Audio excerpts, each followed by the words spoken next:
대법원 2023년 2월 2일 선고 2020-270-633 판결 사건명 손해배상 기 1. 소송 판결에 기판력이 미치는 범위 소송 판결의 기판력은 그 판결에서 확정한 소송 요건의 흠결에 관하여 미치는 것이지만 당사자가 그러한 소송 요건의 흠결이 보완된 상태에서 다시 소를 제기한 경우에는 그 기판력의 제한을 받지 않는다. 2.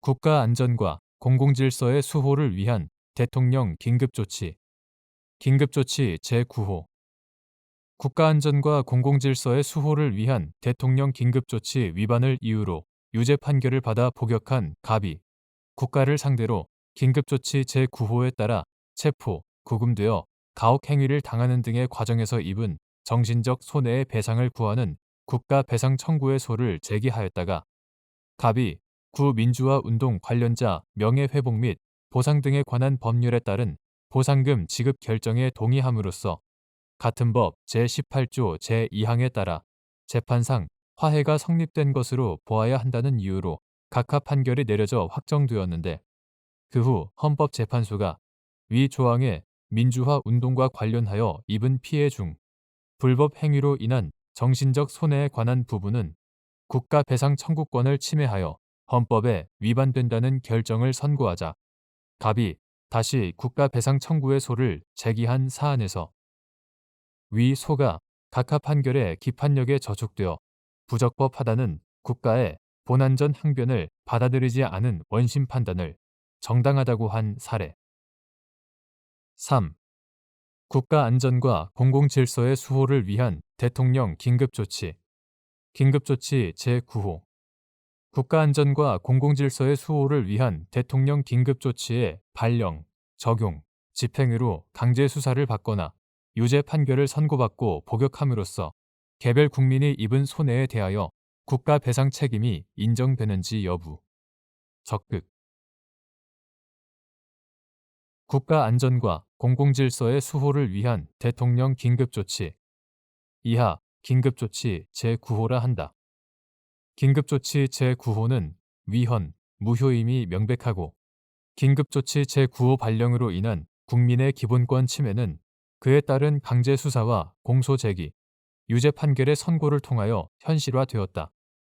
이러한 경우 긴급조치 제9호의 발령부터 적용, 집행에 이르는 일련의 국가 작용은 전체적으로 보아 공무원이 직무를 집행하면서 객관적 주의 의무를 소홀히 하여 그 직무 행위가 객관적 정당성을 상실한 것으로서 위법하다고 평가되고 긴급조치 제9호의 적용, 집행으로 강제 수사를 받거나 유죄 판결을 선고받고 복역함으로써 개별 국민이 입은 손해에 대해서는 국가 배상 책임이 인정될 수 있다. 4. 진실, 화해를 위한 과거사 정리 기본법 제2조 제1항 제3호의 민간인 집단 희생 사건 같은 항 제4호의 중대한 인권 침해 사건, 조작 의혹 사건에서 공무원의 위법한 직무 집행으로 입은 손해에 대한 국가 배상 청구권에 민법 제766조 제2항에 따른 장기 소멸 시효가 적용되는지 여부. 소극 헌법재판소는 2018년 8월 30일 민법 제166조 제1항 제766조 제2항 중 진실, 화해를 위한 과거사 정리 기본법 이하 과거사 정리법이라 한다. 과거사 정리법 제2조 제1항 제3호의 민간인 집단 희생 사건 같은 항 제4호의 중대한 인권 침해 사건 조작 의혹 사건에 적용되는 부분은 헌법에 위반된다는 결정을 선고하였다. 따라서 과거사 정리법상 민간인 집단 희생 사건, 중대한 인권 침해 사건, 조작 의혹 사건에서 공무원의 위법한 직무 집행으로 입은 손해에 대한 국가 배상 청구권에 대해서는 민법 제766조 제2항에 따른 장기 소멸 시효가 적용되지 않는다. 5.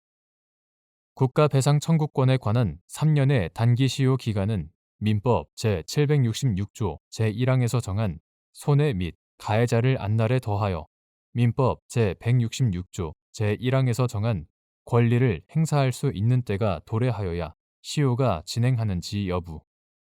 적극 국가배상 청구권에 관한 3년의 단기 소멸시효 기간 기산에는 민법 제766조 제1항 외에 소멸시효의 기산점에 관한 일반 규정인 민법 제166조 제1항이 적용된다.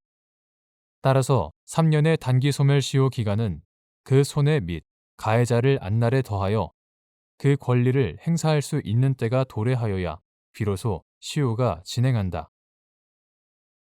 6. 불법 행위로 인한 위자료를 산정할 때 참작하여야 할 요소. 불법 행위로 인한 위자료를 산정할 경우 피해자의 연령, 직업, 사회적 지위, 재산과 생활 상태, 피해로 입은 고통의 정도, 피해자의 과실 정도 등 피해자 측의 사정과 아울러 가해자의 고의, 과실의 정도, 가해 행위의 동기와 원인, 불법 행위 후의 가해자의 태도 등 가해자 측의 사정까지 함께 참작하는 것이 손해의 공평부담이라는 손해배상의 원칙에 부합하고 법원은 이러한 여러 사정을 참작하여 그 직권에 속하는 재량에 의하여 위자료 액수를 확정할 수 있다.